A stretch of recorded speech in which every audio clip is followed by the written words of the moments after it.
Good morning, good morning.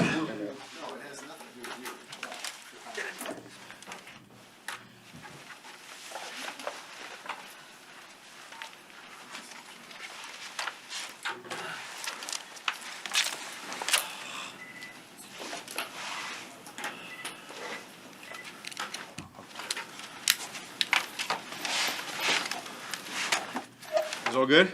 Yes, sir. Switched up on me, huh? Going right side, switching it up. All right. So for today's practice, as far as out, it will be Chris Lacey with a hip. And then back in today will be Justin with his groin from yesterday. We'll just be cautious with the reps. It's a 10-10-10 day today, so we're there's not as many reps in practice today. So I think that'll be good for him to just get out there and kind of stay loose with that and feel good there. Larry Borum will be back, and then Jason Peters will be out there today as well. Like I said, today's a 10-10-10 practice, so we'll do some carded periods where stuff's scripted for both sides when we're out there. So that'll be that. And then also just want to bring up today's community day at training camp. So we appreciate everybody coming out from the community and having that day today. With that, I'll go ahead and open up. You plan on Justin playing Saturday? I do, yeah. Yeah, we do. Again, anything can happen, but from yesterday, I think yesterday giving him the day off to help him was good, and he feels good. And kind of like I said to y'all yesterday, we want to be able to sacrifice that day of practice to be able to get him right for Saturday.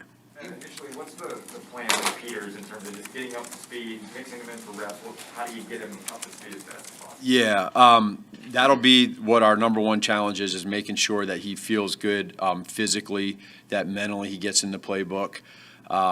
He's meeting new people. He's in a brand new place. He's been in Philly for so long, new coaches, new teammates, new everything. So, but he's anxious for it. And so we'll get him out there and, try to get him a couple reps, maybe here or there today, not much. Get him out there on Saturday pregame and going there a little bit just to see where he's at. And then I'd say for him, probably the biggest focus will be more of that third game than coming in right away this next game. Yeah, you talked about yesterday about how much gas you thought Peters had left in the tank. And Is there a little bit of curiosity on your own part to see exactly what you got here? Yeah, there is. But I do feel good, like a guy that's that athletic, that talented, and he cares. I know that he's in a good place right now mentally. So, yeah, there's excitement to get out there. I mean, even talking to the younger guys, we got a young offensive line, and they're at a point right now where I think they're kind of eager to learn from him and to see what kind of advice he has, and that'll be neat watching that thing grow and go there. When Justin was out there yesterday, he had a helmet on. A lot of times you're swinging the football, he was pretty engaged. Do you think it's hard for a guy that young to sit out of practice? It seemed like you had to. Did you walk over at one point and tell the Yeah, well, he's competitive. He wants to be out there. That's the beauty of these guys is, but at the same time, sometimes we got to protect him from himself and make sure that, and he understands it, he gets it. But, if we were in a situation yesterday, I think Justin would tell you, if we were in a situation where that was a game yesterday and he had to play, he would have played. But we wanted to be smart. Yeah, with Mitch coming back to town this weekend, obviously it didn't work out how anybody wanted. How did you guys leave things with him, and will you talk to him before or after the game at all? Yeah, if he's out there and he's going to be focused, he's going to be doing his thing. But again, we understand that there's the business side and then there's the personal side, and the respect that I have for him as both as a person and as a player. I think everybody here has that for him, all his teammates and coaches, and we wish him nothing but the best. When the game's going on, we're going to do everything we can to stop him. When the game's over, we're going to, be friends and have good stories, So that's the part of life in the NFL for all of us, but it is a relationship business, and I think it's important that, everyone understands that, on our end, we care about him as a person, and we know that he's going to compete his tail off all the time to do well at quarterback. Matt, what you just expressed about him, I feel like I've heard a lot of people say in the last couple of years while he's been here. What was it about him that maintained that level of respect when he struggled on the field? Because a lot of times that usually will determine what people think of you. So a few things I'd say. I think number one, when you can earn trust through your players by the way you handle yourself in practice, in meetings, and then on the game day. Mitch is an extremely tough individual. He's, really last year with what he went through with some of the injuries, it could have been easy for him to just say, you know what, I'm not playing anymore. I got injured, and I'm not. I'm done. And he didn't do that. He fought back, and I think that speaks to his teammates and to his coaches. And so I'll always go back to the time that we spent together in those 3 years. It would not be fair to put everything on him. There's a lot of things that went into that, and I know that he's a resilient guy, and he's going to do everything he can to be able to have a successful career. Matt, you talked about Andy, his knowledge, his experience. He could be ready to go tomorrow if you guys had a game. Yeah. How has that allowed you some flexibility with the reps you can give Justin, and maybe the next couple of weeks the reps you can give him, knowing that Andy has that comfort? It helps a lot. It really does, because if you don't have that with a guy like Andy, then you're so focused on trying to get him more of those reps and timing. So I think that's something that we'll discuss here in the next couple of weeks of just trying to, and it's not going to be a lot. It's not going to be something that's going to be something that's so evident, but every now and then, and sometimes, guys, it's not even just in team periods. Sometimes it's just getting those reps and timing with routes on air, in group install, watching film together, stuff like that. That's important. But yeah, I would say because of where Andy's at right now, mentally and physically, Andy had an unbelievable day yesterday. I don't know if you can tell, but he was on fire yesterday. And so that was good to see. And I thought it was pretty neat watching Justin in the background before the plays in the red zone, putting up his hands for a touchdown, because he saw he was throwing the ball well. So it'll help, though, to what you asked. What would be ideal for Andy on Saturday? Like 2 series, maybe 3 series? For Andy? No, he'll play a little bit more than that. Yeah, he'll play probably at least a quarter and a half. Is where we're at now. It can always change. I think if you get the ball or don't get the ball, that dictates some of it, which was the same thing last week. But those two guys are going to get their fair share of reps as we go there with them. Yep. Matt, before you signed Peters, it sounded like Juan was going to give Borum every chance to win that left tackle spot.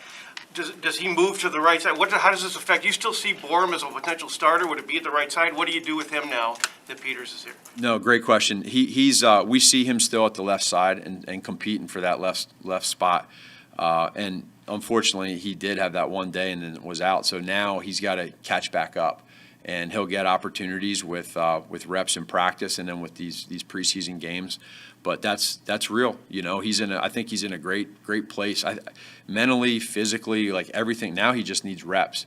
But those guys are competing, and we've made that loud and clear. And I think that he's in a great spot, especially with Tevin's situation. This is a good opportunity for a guy like Larry to step up.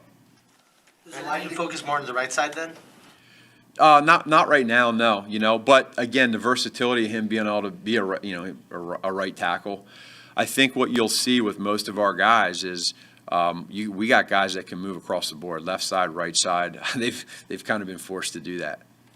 Matt, you've been very complimentary of Sean Desai as a teacher. I'm curious how you would sort of specify his strengths as a teacher to players, and then I know you mentioned as well the way he teaches the coaches. He holds guys accountable. That's the number one thing. He's not afraid to get on you now in a meeting. If you're not doing it, if it's on tape and you're not doing what he's asking, he doesn't care who you are. There's no favoritism. He's going to hold you accountable, and I love that about him. But at the same point in time, you can see the energy and the swag that he has on the sideline, the juice, the fire. The guys see that, they feel that. And for him, when you know what you know, which he knows this stuff inside out, and now you teach every position to these guys in the walkthroughs, and then you go to the game, and now super calm on the headset, super calm, and I love that about him. So, but when you get in the meeting room and you're in there watching the tape, watching the practice, he's not just Mr. Young nice guy. Like, he'll get on them, and it's the same thing with his coaches. He demands a lot out of his coaches, and I think they respect that. It's notable to us how many players have come in here and expressed their energy in him. How do you feel that from your defense as a whole in terms of their level of trust and confidence in him? Yeah, I see it. I feel it. Again, they know who he is, so that makes it a little bit easier for the guys that have been here. But at the same time, then probably through the players that know him, if there's new players, they're telling him, hey, man, listen, man, this guy knows what he's talking about. He's going to put us in great spots to make plays. And here's the other thing too is I think what's neat about Sean and the way what he believes in is defensively. It's not about one person that has to wreck a game. I mean, he talks about playing with 11 guys, right? And you have to have all 11 guys, and you got to play within the system. And if you do that, you'll get your plays. And I love that about where he's at. Matt, in your own career, have you gone from being the good cop to the bad cop? And how difficult, if so, how difficult is that for a guy like Sean to have a certain relationship in one aspect of his job and then all of a sudden have to be different? Yeah, no, he's in a different role now. And so I think using that analogy of good cop, bad cop, some guys that he might have coached at a position have to understand now his role and what he has. And Sean, too. Sean has to understand that, hey, it might be a little different now because guess what? In the end, that falls on Sean, right? So if you're not doing something the way he wants it, you better make sure you are because it's going to fall on him and there's more of an accountability. So, but Sean, again, going back to the teacher background, he gets that. He knows how to handle every player the same but different, if you know what I'm saying. Like there's respect, but yeah, he treats them all different because they're all different, you know, in how they handle it. But did you go through that yourself? Yeah, I did. And what was that like? Yeah, no, I think coming in, I wouldn't say it was just a good cop all the time when I was here. I mean, I was trying to earn the trust from the team when I first got here, and then you set your rules and standards on how things go. I think over time complacency can sink in, and I think some of that happened, and now it's about getting that back. The players are feeling that, and I think that's real. And it's not so much being a bad cop as it is right now. We believe in accountability. It's plain and simple. And it's not going to be something that we deal with from weeks 1 to 3. That thing's going until the very end. And I think right now our building, our coaches, support staff, players, coaches, there's not a single person that does not feel accountable here. And if you're not accountable, you're going to know it.